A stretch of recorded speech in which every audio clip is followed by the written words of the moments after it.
2020. Shortest recession ever, but they had to amend the definition of recession for this special pandemic case because recessions traditionally have to be longer to count. Our producers are Rose Conlon, Meredith Garrettson, Stephen Ryan, Daniel Shin, Alex Schroeder, and Erica Soderstrom. I'm David Brancaccio with the Marketplace Morning Report.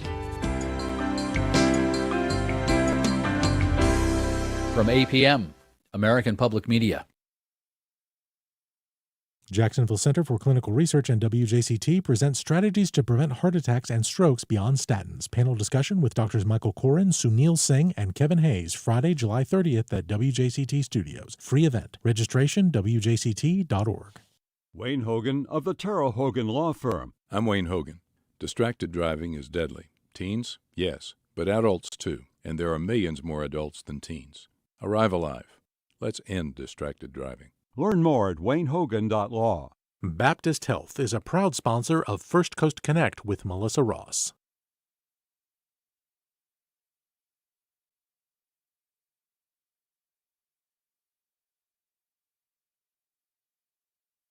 This is WJCT News 89.9 Jacksonville. Ahead in the next 5 minutes, live local news for the First Coast from the WJCT News team.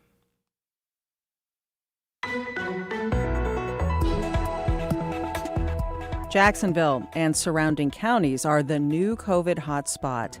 I'm Melissa Ross, and just ahead this hour on First Coast Connect, why Northeast Florida is seeing a COVID resurgence.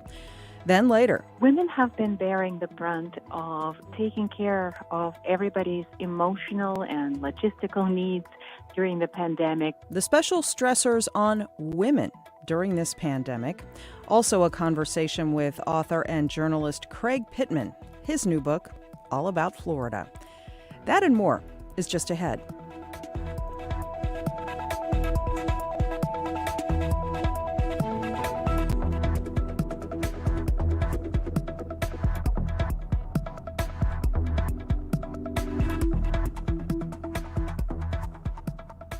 After the day's news.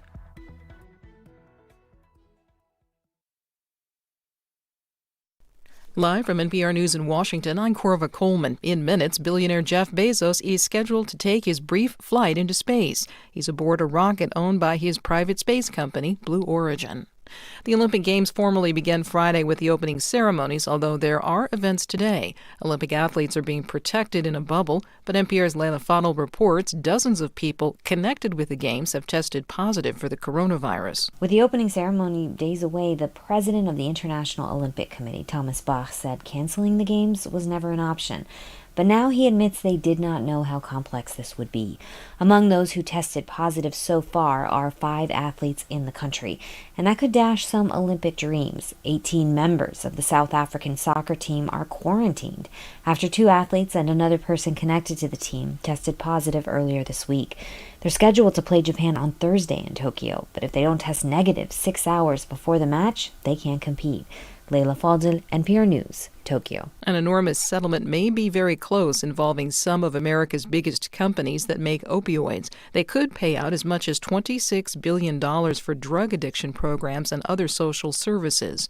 This comes as a separate bankruptcy plan is being finished for Purdue Pharma, the maker of OxyContin. The plan would give immunity from opioid lawsuits to members of the Sackler family that owns Purdue Pharma and some associates, even though they haven't filed for bankruptcy. NPR's Brian Mann says the Justice Department is opposed. 2 separate divisions of the DOJ filed legal briefs describing that provision as unfair, illegal, and unconstitutional. What the DOJ pointed out is that while one portion of this deal does require the Sacklers to pay $4.3 billion out of their private fortunes to compensate victims, many of their associates involved in this bankruptcy plan, they haven't agreed to pay anything. NPR's Brian Mann prepared that report. Israel is reporting rare cross-border fire on its border with Lebanon. NPR's Daniel Estrin is in Jerusalem, and he says that no injuries were reported. The Israeli military says 2 rockets were launched from Lebanon into neighboring Israel, and Israel responded with artillery fire into Lebanon. No injuries were reported on either side. Israel and Lebanon are technically in a state of war, but there has not been significant fighting between the neighboring countries since the 2006 war with the Lebanese militant group Hezbollah. Israeli military officials believe Palestinian militants in Lebanon carried out the latest rocket fire. This comes as Lebanon struggles to form a new government and faces what the World Bank calls one of the world's worst economic crises in more than a century. Israel's defense minister called on the international community to help restore stability in Lebanon so it would not pose a threat to Israel. Daniel Estrin, NPR News, Jerusalem. You're listening to NPR News. And the time is 4 minutes after 9. This is WJCT News 89.9 in Jacksonville. I'm Michelle Coram. Jacksonville city officials are racing to deal with a rapid surge of COVID-19 while the rate of vaccination slows down. As WJCT News' Raymond Troncoso reports, the city's Public Health Safety Committee met yesterday to address the state of the pandemic. For the second week in a row, cases have nearly doubled in both Florida and Duval County, where less than half of residents 12 and over have received the vaccine, about 10 percentage points lower than the state average. And for roughly a week, the case positivity rate in Jacksonville has been around 20%. That's according to Dr. Akila Pope, interim medical director for Duval County, who spoke to members of the city council on Monday. We are promoting vaccinations because if we're not careful, we'll be on to another variant very, very soon, just as we have been with the others. City officials are looking for ways to incentivize residents to get vaccinated as the highly infectious Delta variant becomes the dominant strain. Raymond Troncoso, WJCT News 89.9. Florida Representative Vern Buchanan says he's tested positive for the COVID-19 virus, even though he was fully vaccinated against the disease. Buchanan, a Republican who represents Sarasota, said in a news release yesterday he got the test recently after experiencing very mild flu-like symptoms. This is WJCT News. Whose website, Black Freedom Struggle in the U.S., curates 2,000 documents related to the fight for civil and human rights. Open to all at proquest.com/go/blackfreedom.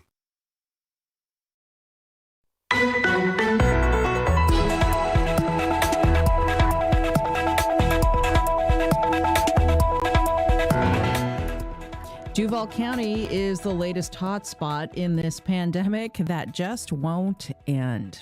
Good morning. We're live from Studio 5. I'm Melissa Ross, and this is First Coast Connect. Thanks for listening. Just ahead this Tuesday morning, why Jacksonville is now ground zero in Florida's COVID resurgence. We're going to talk about it this morning, and we want your calls. Join us. It's 549-2937. Then later, author Craig Pittman, his book about Florida. But first this morning, the latest numbers on the pandemic and information you need to know right now. Jacksonville and surrounding counties have emerged this week as Florida's latest hotspot in the battle against COVID-19.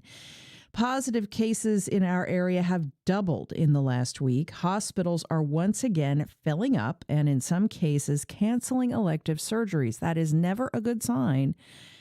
Now, among Florida's major metropolitan counties, Duval County now has the worst positivity rate for cases, the worst vaccination percentage, and the highest number of infections per 100,000 residents.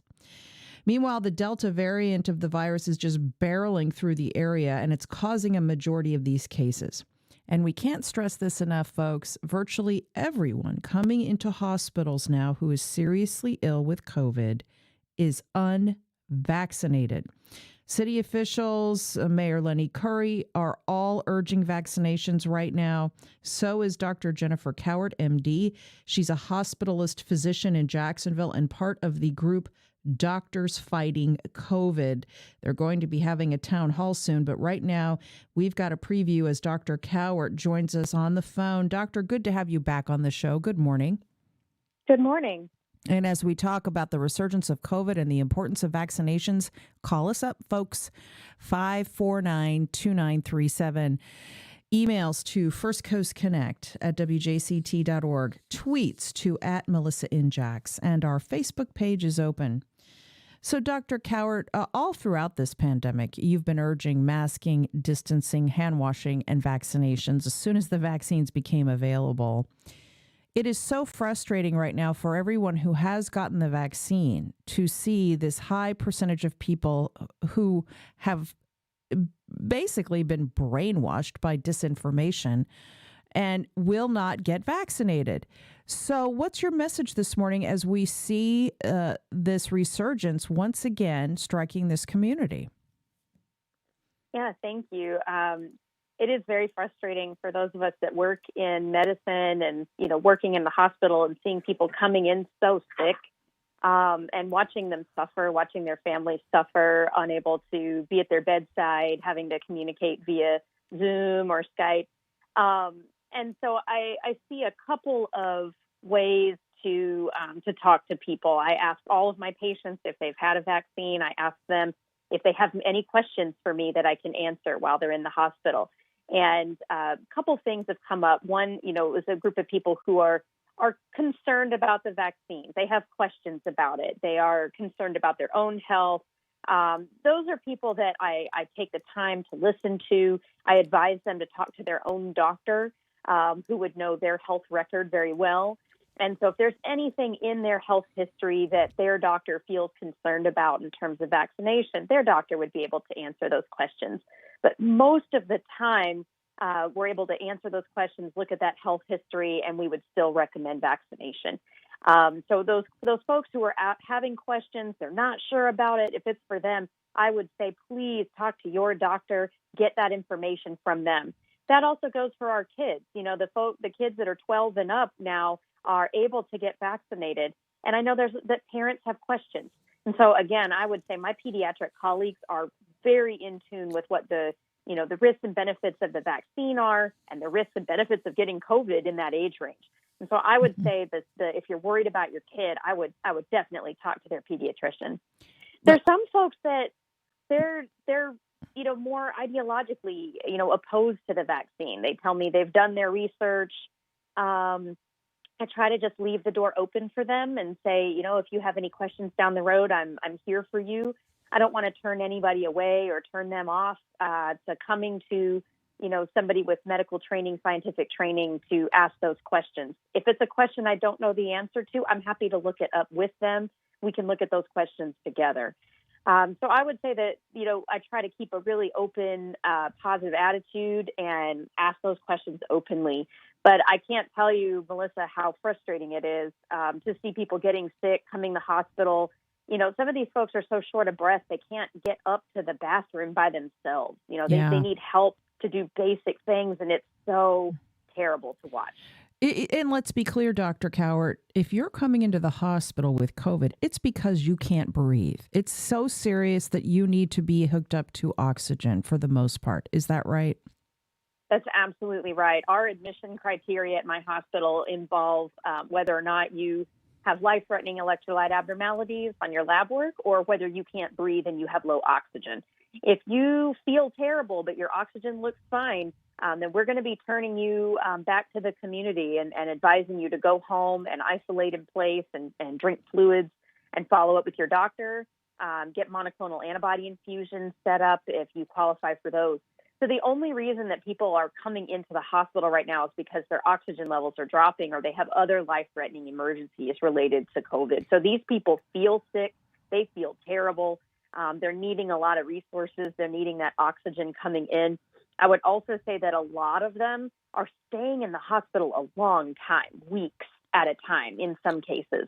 And so, these people are sick for a long time, and it makes the regular flow of the hospital really slow down and get sluggish to where when you come into the emergency room with your kidney stone or, something else that's painful and you need help, you're going to have to wait longer because we're so full with these sick COVID patients that also need our help. And so everyone's having to wait longer because the hospital systems are being overwhelmed by this surge. Right. Elective surgeries are being canceled once again, because the ICUs are filling up with COVID patients in our area.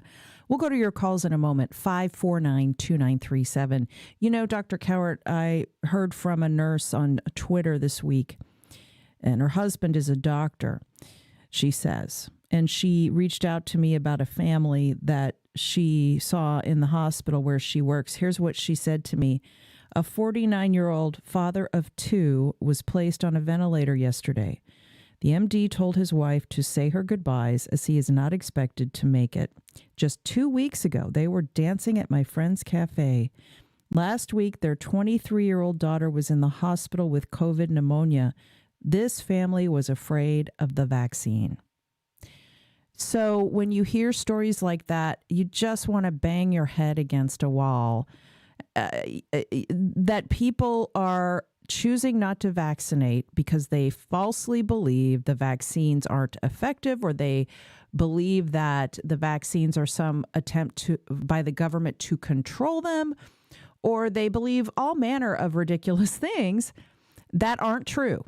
The Pfizer and Moderna vaccines, the double combination shot, are 98 and 95% effective in preventing serious illness and death from COVID-19.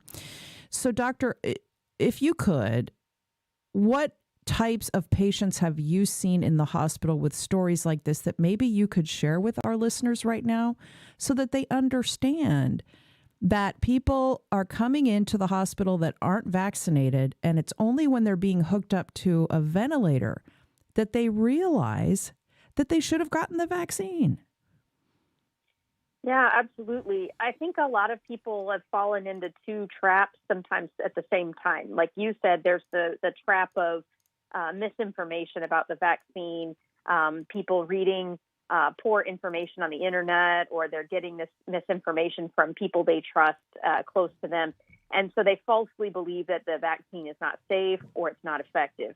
My favorite is perhaps that it has a 5G chip inside, although I have not seen my internet get any better since I got vaccinated. So that's trap one. Trap two is, COVID isn't that bad. So that's the other trap that people fall into. They reassure themselves that COVID isn't that bad.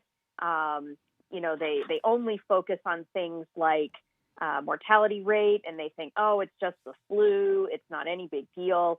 And so when you combine those two traps, people who have misinformation about the vaccine, fear the vaccine, and they think COVID itself isn't that bad, I think that's where we see a rise in people who are not only unvaccinated, but they aren't taking other precautions as well. They're not wearing their masks anymore. They say, great, there's no mask mandate, so I'll take it off. COVID's gone away. It's not any big deal. I don't need that vaccine because COVID's just the flu, et cetera. And so, I was reading the story the other day of a young man in Georgia who's getting a double lung transplant because of the damage that COVID did to his lungs. And he was a young, healthy person before he got COVID. Now here he is going to be a lung transplant patient. And his message was very clear, and it was get the vaccine. So I have seen families come into the hospital. I think that's one of the most devastating things, is seeing the same names on the list and knowing that they're related to each other and that the whole family's sick at the same time. And, it's heartbreaking when one person's in the hospital unnecessarily, but when more than one person from the family's in the hospital at the same time, it's just a tragedy compounded. And I feel for that family and I weep for them. And I just want all of their family members to know what's happening and to get vaccinated to try to protect everyone. Let's go to your calls now. 549-2937. Give us a call. Eric in Arlington. Hi, Eric. Thanks for holding. Good morning. Hey, Melissa. But 2 points, if you don't mind. One is, when I was a kid growing up, there was a few crazy people floating around. Every once in a while there'd be someone who said that Jesus was going to come back tomorrow or next week or on a certain date. Or there were people who thought there were aliens, Art Bell and all that. But there were so few of them. Now, like 1 in 3 people are nuts in America. And I really honestly believe that we should shut down social media until the virus is over.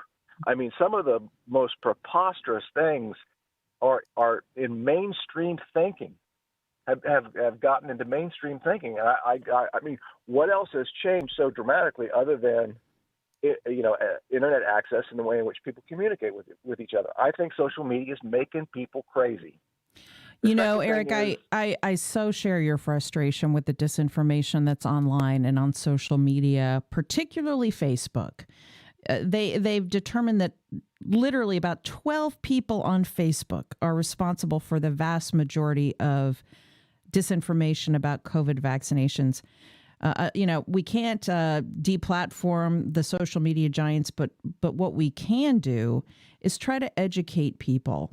And that is not easy to do because, as you point out, Eric, so many people are going down this rabbit hole of just bunk.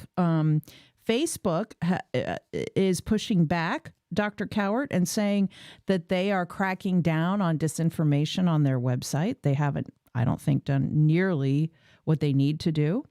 Fox News has been another bad actor in this whole pandemic. Their hosts are all required to show vaccine passports to come to work or submit to daily testing.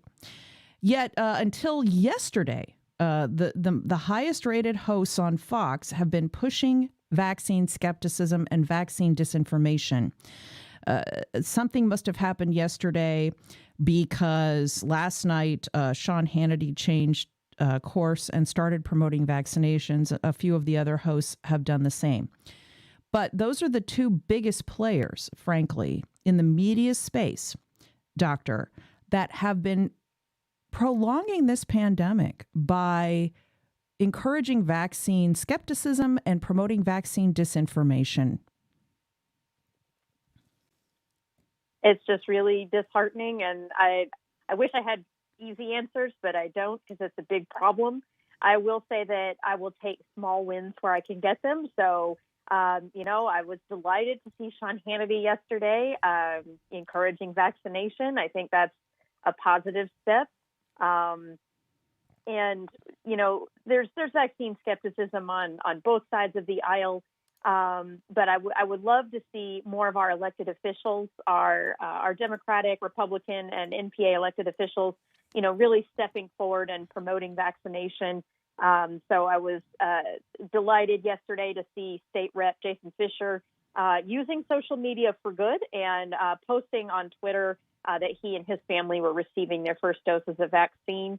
So I think I will just have to say I will take small wins where they come. But we have to work together. COVID really doesn't care what your voting habits are, your ideology. You will get just as sick whether you're a Democrat or Republican.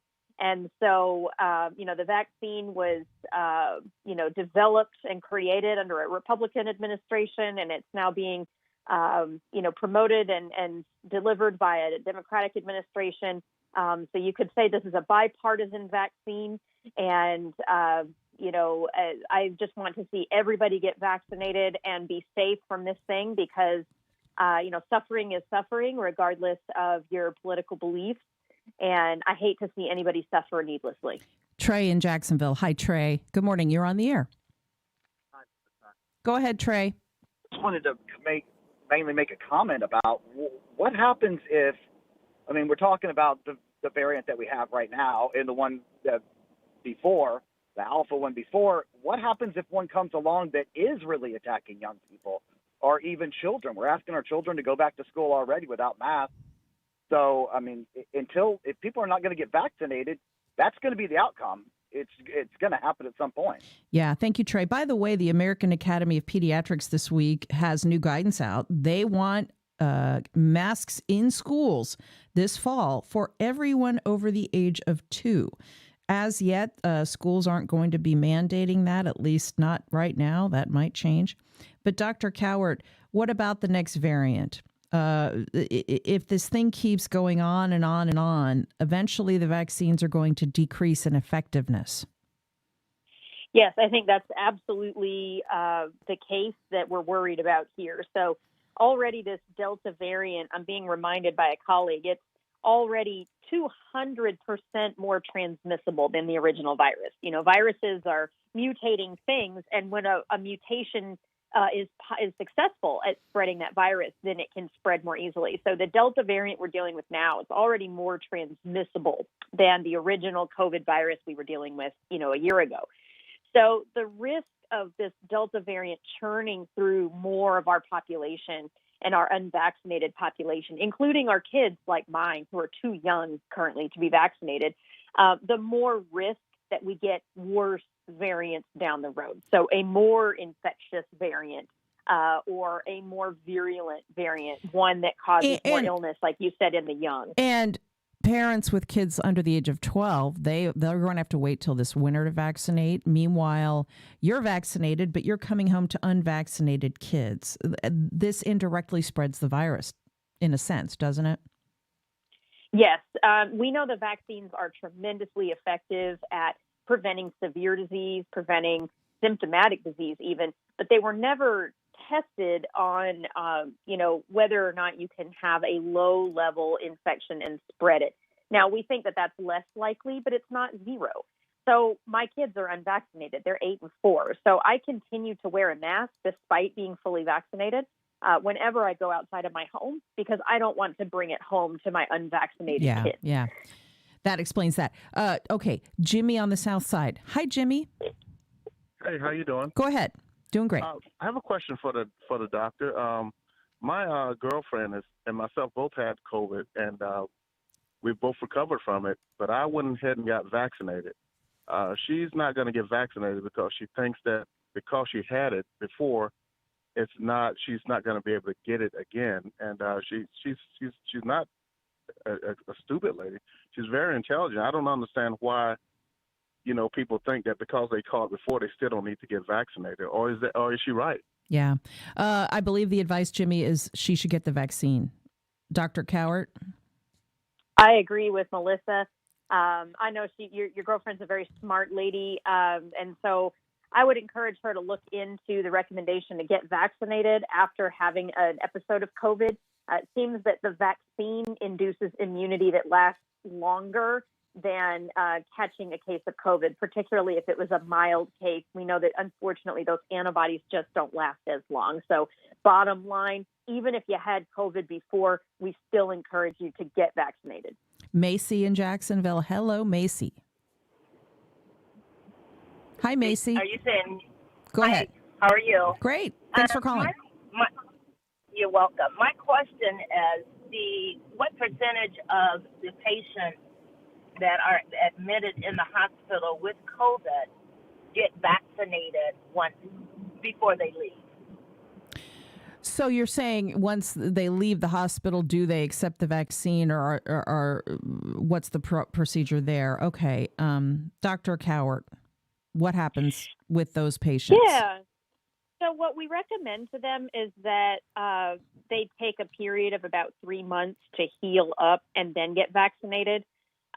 It does seem that for a couple of months after having especially a serious case of COVID, that there are some antibodies floating around still. So our current recommendation is once you're discharged from the hospital, that 90 days after you have that case of COVID that landed you in the hospital, that you go get vaccinated at that point. Now, let's say you get hospitalized for something else. You're unvaccinated and you had a foot infection. Okay, I'm going to make this up. My hospital right now, and there may be others doing this also, are starting to offer vaccine to people while they're in the hospital for something unrelated. So your doctor has to review it and say yes or no, we think this person could be vaccinated. If your doctor approves it, then we approach the patient. We ask their permission. If they agree, we go ahead and give them that shot while they're in the hospital. So just like we do for flu shots and pneumovax shots, we're now offering COVID shots in the hospital in some cases. Ann on the south side. Hi, Ann. How are you? Go ahead. Oh, I'm sorry. Yeah. I've been vaccinated, but my husband has not. Although his workplace was a vaccination site, he tends to lean, I hate to say this, more as a conspiracy theorist. And I want to know, how can I have a conversation with him, given his resistance? And what is his rationale for not doing it? What is he arguing? He just says he doesn't trust it. But no, for no particular reason, just he doesn't trust it. No particular reason. So I know I'm grasping at straws here. Yeah. I just, I do get concerned when I listen to your conversation about families in hospitals, and I'm like, why would you put your family, in that situation when it's preventable? Right. I'm so glad you called, Ann, because, Doctor, there are a lot of families out there like this where they're not on the same page. And parents and children, spouses, brothers and sisters with one family member begging another family member to do the right thing. I can't tell you how many conversations I've had with folks saying that they're begging their elderly parents to get vaccinated. And they won't do it because they've been propagandized or they believe conspiracy theories. So, the data is clear on this, Dr. Cowart. Highly vaccinated populations see cases of COVID, hospitalization rates, and deaths from COVID plummet. The more we can get people vaccinated, the more lives we can save. The data on this is overwhelming. So what should Ann tell her husband? Yeah, that's a really good question. I would start by seeing if he has a particular concern that you can address, but he may or may not. I would think, are there any figures that he might listen to? Any role models that he looks up to? If there's a religious figure, a priest, a pastor, whom he would listen to, and take their advice. Someone else in your life that he trusts a lot to listen to. Try to keep the open heart as you're talking to him, but kind of firmly set the boundary, if that makes sense. So you want to hear his concern, but if it's not a scientifically legitimate concern, to point that out and remind him that COVID itself is very serious. So that's the other thing is I think some people may have a fear, whether it's, rational or irrational, of the vaccine. But I want everybody to remember how we felt a year ago when we were afraid of COVID, and to bring that back, because that's what's worrying me right now is COVID is bad. I know that's very simple, but COVID is bad, and I don't want people to get COVID. So, that would be my type of approach to something like that, is try to push on all the levers that you have with someone whom obviously you love and care about, and want to see them and your family protected. Can you quickly mention the COVID town hall that you'll be participating in, Dr. Cowart? Yes. So a group of us who are with the Doctors Fighting COVID, along with several local elected officials, are planning to host a town hall. We're tentatively looking at Thursday this week, so just a couple days away, and hoping to take your questions at that time, as well as to share stories and success stories of vaccinated people who are not getting sick. And it looks like we're talking about 5:30 p.m. on Thursday. So stay tuned for that. We'll share that as widely as we can. And it will be on local news channels. The last thing I want to say is, even if you're not vaccinated as of right this second, it may take some time to get that full benefit and full effect. So I would also encourage everybody, as you're going around your lives, to wear a mask. That includes if you've been vaccinated but you're high risk. I would like for you to also wear a mask so that you don't, get a breakthrough infection. Knowing that you would do well with that breakthrough infection, it's still not good to get sick. If you're like me and you have unvaccinated kids in your home because they're too little to get vaccinated, I'm wearing my mask when I'm out and about. And if you're unvaccinated, while you're talking to your doctor and getting that information, I would strongly encourage you to wear a mask while you're out and about. Anytime you're indoors in a place that isn't your home, I would encourage you to wear that mask, put it back on. Great advice. Dr. Jennifer Cowart, hospitalist physician in Jacksonville and part of the group Doctors Fighting COVID. Thanks so much for joining us. Thank you for having me. Again, folks, start masking up again, please, and go get vaccinated. Later in the hour, author Craig Pittman joins us. But women have been bearing the brunt of taking care of everybody's emotional and logistical needs during the pandemic. The special stressors on women in this pandemic and what's behind them. We'll be right back.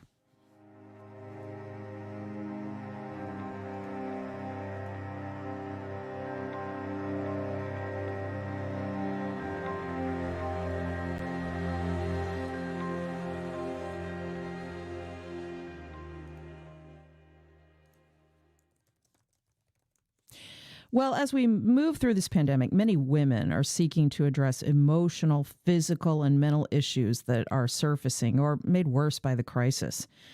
Many are finally making it a priority to address long-standing battles with anxiety, depression, eating disorders, stress-related illness, parenting guilt, and on and on and on. Dr. Valerie Rain looks at the underlying cause of all of this stress, anxiety, and exhaustion that women are experiencing in her best-selling book. It's called Patriarchy Stress Disorder. I spoke with her. Dr. Valerie Rain, good to talk to you. Thanks for joining us. It's my pleasure, Melissa. Can you begin by explaining what you mean by the term patriarchy stress disorder? Because I think this is something that speaks to a lot of women. You're naming and labeling something they've kind of felt in their bones for a long time. But how do you define this? Yes, that's exactly the feedback that I get from women. They have felt it, as you said, in their bones the whole time.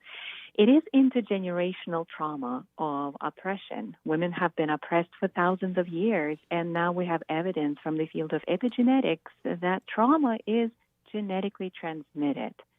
That is what I have termed patriarchy stress disorder, or PSD. Okay. And in the pandemic, women have struggled along with men, but now that things are slowly improving, we're seeing, according to all of the numbers in your research, more mental health issues, substance abuse problems, relationship problems. And why do you think women in particular are bearing the brunt of this? Well, women have been bearing the brunt of taking care of everybody's emotional and logistical needs during the pandemic. We kind of defaulted to what has always been expected of women, taking care of the younger generation and the older generation and everyone around them, their partners. And that activated a lot of trauma. It activated a lot of PSD for women.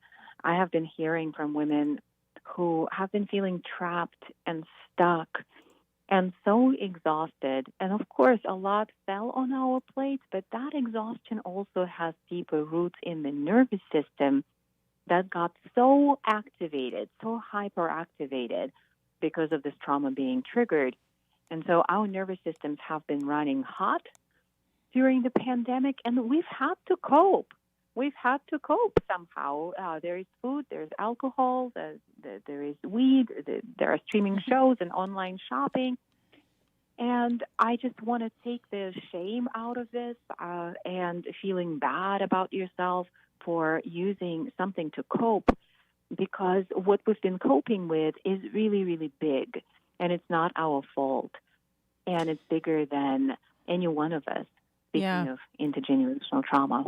I think that's the message that most people need to take from your book and your research, that this feeling that you have of inadequacy or frustration, that you don't feel like maybe you're doing as well as you should be, that there are systemic things going on that make it harder and to give yourself a break, right?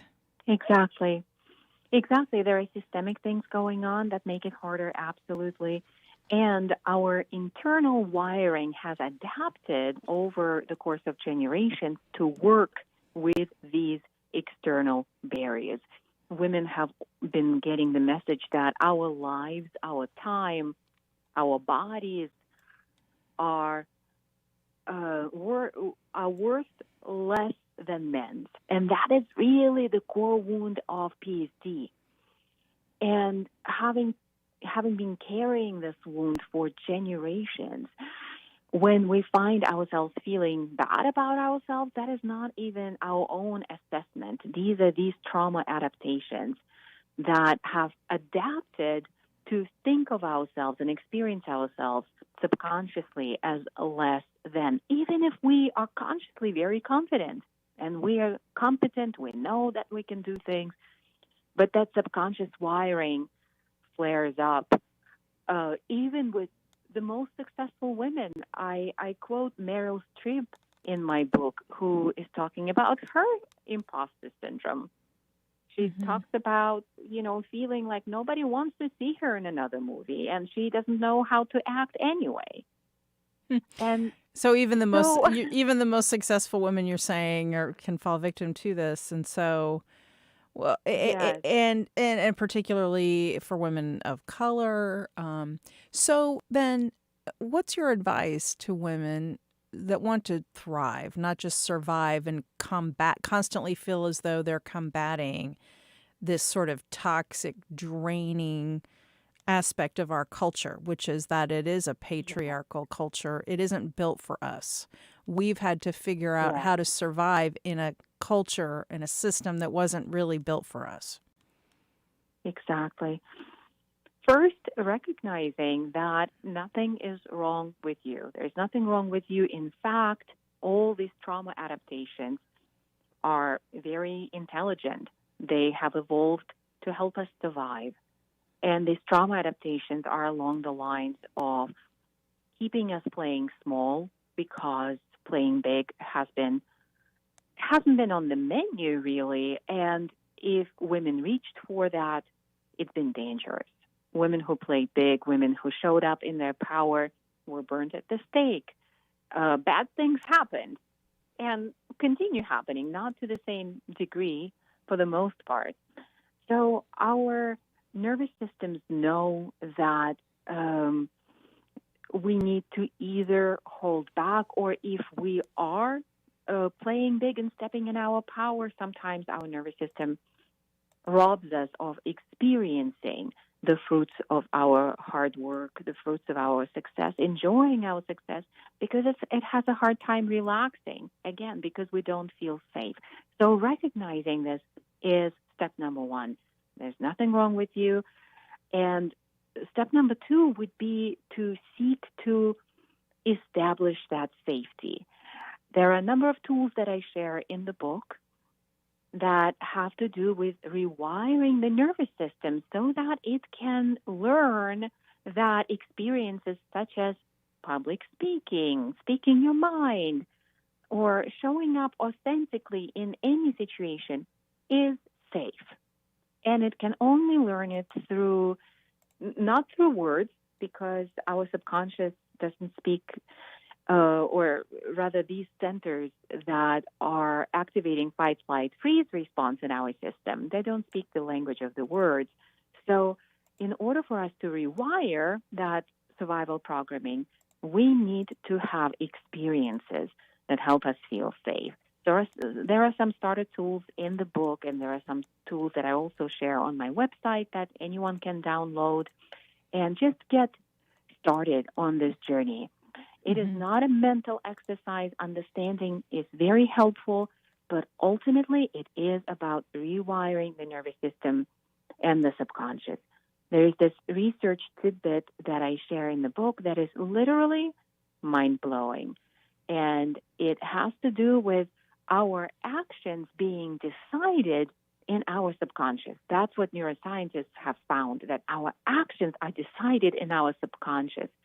So working with our subconscious, rewiring it to feel safe in our success, in our happiness, in our well-being, in self-care, everything that we desire, that is the work that sets the foundation for thriving.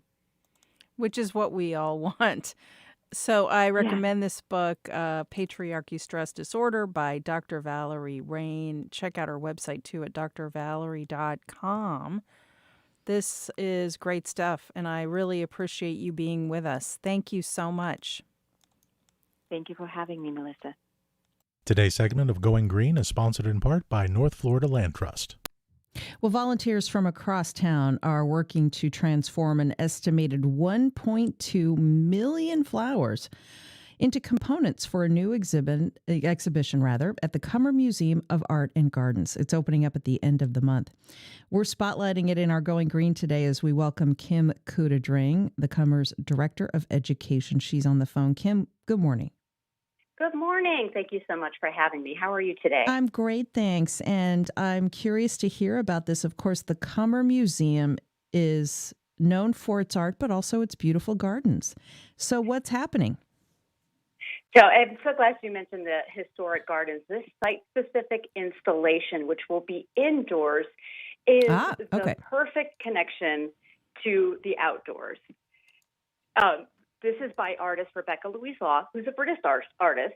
She uses specifically dried and fresh plant materials for her work. So while some artists work in paints, which Rebecca used to do, others might work in clay, Rebecca actually uses flowers. And so she's creating three-dimensional immersive exhibitions. The one she's developing and working on with volunteers is specific to the Cummer Museum of Art and Gardens. It's going to include flowers that she has gathered from all over the world with past exhibitions. So all of those flowers from previous places are coming to the museum. They're there now, as well as incorporating fresh flowers that our volunteers from the community are working on to create these amazing garlands that will eventually become part of the exhibition. Wow, this sounds beautiful. And there's a theme of sustainability in this new exhibit, correct? Correct. Rebecca and the museum generally, we're very interested in the relationship that we have with nature. And Rebecca is very curious and wanting to invite people to be fully immersed in a natural experience, not necessarily outdoors, but with using actual natural materials. It really helps us immerse ourselves in a different way because it's so surprising and shocking. And it really invites visitors to explore and reflect on their own relationship between humanity and nature. And I was listening to your previous guest as well. It's also an opportunity for that pausing, that reflecting, that self-care, and that really tuning into ourselves through this immersive experience. So I think visitors are going to find it really exciting and invigorating, and many will also find it very calming and peaceful, and a further entry into exploring the historic riverfront gardens behind the Cummer Museum. Now, I hear that so many people want to volunteer to create these garlands that you don't need any more volunteers. Is that right? Correct. That's correct. We had a resounding positive response from the community. So these are people who have been longtime friends of the museum, people who not necessarily visited the museum before. We had school students from Jacksonville Arts and Music School yesterday. It's fabulous. And we're wrapping up the volunteer effort this week in order to be able to open the exhibition next week. So we're really excited about the community effort and that this is really a collaborative, community-built exhibition. And if volunteers or people are interested in other volunteer opportunities, they're certainly welcome to visit the museum, talk with us, look at the website, and see what they might be interested in. All right. Now, this exhibit doesn't open until the end of the month, so people need to mark their calendars to come check it out. Tell us when they can come enjoy. Yeah. They should definitely mark their calendars. We have a couple of special opening opportunities, which we typically have for some donors, and then anyone who's a member of the museum should definitely mark their calendar for the day before the exhibition opens to the public. The exhibition will open on Friday, July 30th.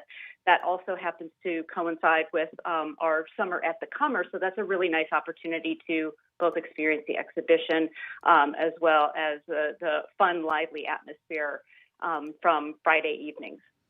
And when people come to see this exhibit called The Journey, they should, if you've never been to the museum before, just check everything out there because it really is a cultural jewel here in Jacksonville. It really is. So this is Rebecca's exhibition is very contemporary. She wants it to be fully immersive. She's asking folks not to take photos, just to be in the exhibition. And then when visitors exit through our pop-up shop and they can look at some merchandise and interact with some other experiences, we invite visitors to explore the entire museum. We are a survey museum, so we have ancient artworks all the way through modern and contemporary works, in addition to our living collection, which are the historic riverfront gardens out back of the museum. We kind of call it our backyard. So there's so much for visitors to see and do. I think the journey is a great place to start, and we hope that they continue their journey through the entire museum campus. So come on out to the Cummer when the Journey exhibit opens July 30th using all flowers and natural materials. It sounds magical. Kim Kudadring, Director of Education at the Cummer Museum of Art and Gardens, on the line. I look forward to seeing it, Kim. Thanks. Wonderful. We look forward to seeing you. Thank you so much. And in a moment, a conversation with investigative journalist and New York Times bestselling author Craig Pittman. He is chronicling the wildest stories this state has to offer. We'll take a look inside his new book, The State You're In, right after this.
Hi, I'm Chris Boyd, host of Think. Think is a show for curious minds. Whether we're discussing history, science, politics, or the arts, my hope is that every conversation inspires curiosity and complexity, and that every listener walks away with their own questions, inspiration, and a thirst for more knowledge. Tune in and join me as we learn something new and take a moment to think. Tonight at 10 on WJCT News 89.9.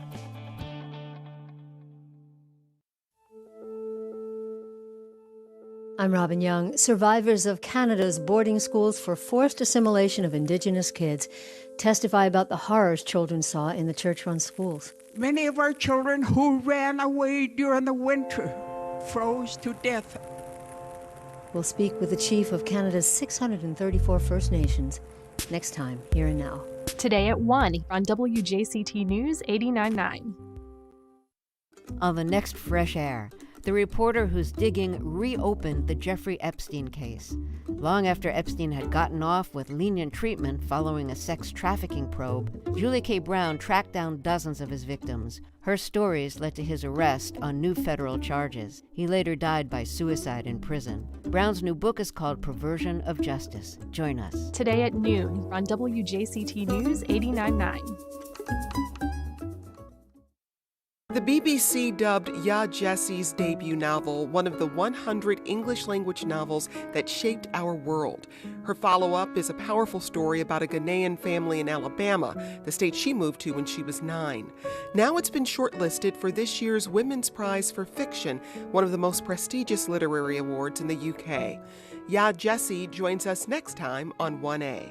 Today, starting at 10 on WJCT News 89.9.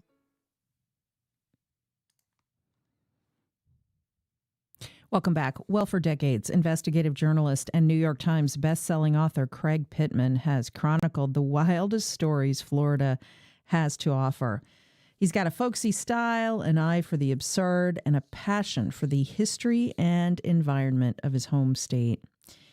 In his new book, The State You're In, Pittman has put together a selection of columns that have appeared throughout his career, highlighting the weirdness and sometimes wonder of Florida. I spoke to him about this book and this state we all call home. Take a listen. Hey, Craig, good to talk to you again. Thanks for joining us. Oh, my pleasure. Always happy to talk to you. It's great to see you're out with a new book, and anyone who has a connection to Florida needs to pick up The State You're In, because you're such a great chronicler of this crazy place that we call home. You've got some new stories in this book, some of the most insane Florida tales imaginable. Tell us how you pulled this all together. Well, after Oh Florida came out in 2016 and hit the New York Times bestseller list, people kept asking me, when are you going to do a sequel? Oh, you need to do a sequel. And I kept thinking, well, that would be nice, but I think I covered all the subjects I needed to cover in that. But, Florida is a place that produces lots and lots of great stories, as you well know. Yeah, we can never run out, basically. No. Somebody said it's the grist that keeps on giving. Yeah. And so I thought, well, what if I took, what if I put out a collection of some of the stories and columns that I've written over the past 30 years and put that out in book form, and maybe that would answer the demand for an Oh Florida sequel without having to actually be an Oh Florida sequel. So I talked to the folks at the University Press of Florida, and they said, yeah, let's do that. Yeah. And so a lot of them ran in the St. Pete Times or Tampa Bay Times while I was working there for 30 years. But there are also pieces in there from Sarasota Magazine. There's a piece, several pieces that ran in Crime Reads about Florida writers who wrote about different subjects, John D. McDonald being one of them. It's just sort of give people a flavor of what Florida is like, and cover, I tried to cover a wide variety of topics from a piece on Florida's mermaid industry to a story about a guy spending time on death row. Yeah, it covers the gamut, and you really do have this eye for the absurd, but you also really know the state, you know its history, you know its unique environment. So this book, I think, is a great gift for the Florida friend or relative in your life, because you kind of capture the complexities of living here with these columns that you've written over the years. Well, that was my hope. Is people, and this is sort of the thesis I put forward in Oh Florida too. People have this image. Particularly people outside Florida, have this image of us as the punchline state. Oh, you guys are so crazy and wacky. Well, yeah, a lot of that craziness, that reputation we have is deserved. But also, there's a lot of serious stuff going on here and important stuff, and some stories that are just plain interesting. The one on the fastest gopher tortoise in Florida, I just had a lot of fun writing that one. Mm-hmm. And, the story on the fugitive con man who was being chased by a bail bondsman, and the guy convinced his girlfriend that the bail bondsman was actually a mafia hitman who was after him. That's just a great story. Mm-hmm. About a Florida guy. Yeah. And I wanted to say, as I hear you sharing all of these anecdotes with a smile, we need to laugh about living here, because let's face it, living here lately hasn't always been a barrel of laughs. No, and I mean, the Florida is constantly trying to kill us. I mean, that's exactly a basic rule of life here, and we get reminded of that every year with hurricane season. But we also have a lot of great benefits in living here. We've got world-class beaches. We've got cotton candy sunsets that we can see, and we've got the state park system that's won 4 national awards, which is more than any other state. And of course, we have the world's best police log items. So, and then there's always Florida Man. Yes, exactly. Not a day goes by that Florida Man doesn't somehow make the news. Exactly. I put out a weekly author newsletter called Oh Florida, the Newsletter, and every week I count down the top 5 Oh Florida stories, and I usually have a really hard time picking out just 5 to include from the past week. Exactly right. And, for relatives and friends that live in other states, they just sort of talk to us as though we're living in another country, which sometimes it feels like we are. So if you want to laugh about it, I highly recommend picking up Craig's new book. It's called The State You're In, Florida Men, Florida Women, and Other Wildlife. Coming out in hardcover in September. Pre-order it now. It's a great new read by investigative journalist and New York Times bestselling author Craig Pittman, chronicling the wildest tales Florida has to offer. Always great to hear your voice, and congrats on the new book. Thanks, Craig. Thank you so much. I think it turned out well, although I wish they'd found someone more handsome to be the cover model. Have a great day. Thanks, you too. And thanks for listening. And also thanks to producer Heather Schatz, director Josh Torres, editorial director Jessica Palumbo, and digital editor Bill Bortsfield. I'm Melissa Ross. Go get the vaccine, everybody, and mask up. We'll be back at 9 a.m. tomorrow. Stay safe. Have a good day.